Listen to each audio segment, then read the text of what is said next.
नमस्कार दोस्तों।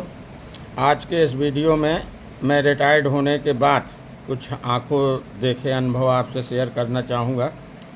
साथियों, जब कोई भी इंसान 35-40 वर्ष की सेवा करने के बाद अपनी सेवा से रिटायर्ड होता है तो वो भावनाओं में बहकर अपने ही पैरों में कुल्हाड़ी मारता है। रिटायर्ड होने के बाद कुछ लोग अपनी पेंशन की पासबुक, चेक बुक और एटीएम इत्यादि भावनाओं में बहकर अपने बच्चों को सौंप देते हैं कि अब मैं रिटायर्ड हो गया हूँ, अब मुझे क्या करना है, अब इसको आप ही ऑपरेट करो, जब मुझे जितने पैसों की ज़रूरत होगी मैं आपसे ले लूँगा। तो ये एक इमोशनल कदम होता है उनका। बच्चों को, कई लोग हैं बच्चों को पासबुक, एटीएम वगैरह दे देते हैं। कुछ दिन तक तो साथियों सब कुछ सही चलता रहता है। आपको पैसे की ज़रूरत है, आपने बच्चे से कहा मुझे इतने पैसे दे दीजिए, वो देते हैं आपको। लेकिन कुछ दिन बाद आपका पैसा है, आपकी पेंशन है, लेकिन कुछ दिन बाद आपसे ये पूछा जाएगा कि अभी इतने पैसे तो आपको दिए गए थे और इतने जल्दी इतने पैसे खर्च कैसे हो गए।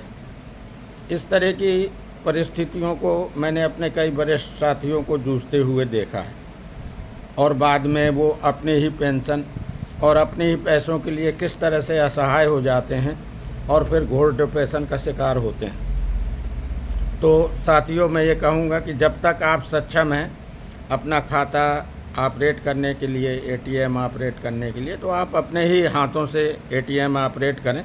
आप किसी दूसरे के हाथों में कमान न दें। कुछ लोग अपने जिंदा अपनी प्रॉपर्टी भी अपने बच्चों के नाम कर देते हैं। मेरा ये मानना है कि वो काम भी नहीं करना चाहिए। अरे इतनी जल्दी क्या है, जब आप नहीं रहेंगे तो अपने आप प्रॉपर्टी आपके बच्चों के नाम पहुंच जाएगी। तो उसमें भी जल्दबाजी नहीं करना चाहिए कि मैं अपने जिंदा अपने बच्चों के नाम प्रॉपर्टी कर दूं। तो ये कुछ बातें हैं जो अपने जीवन में यदि लोगों को अच्छी लगे तो माननी चाहिए।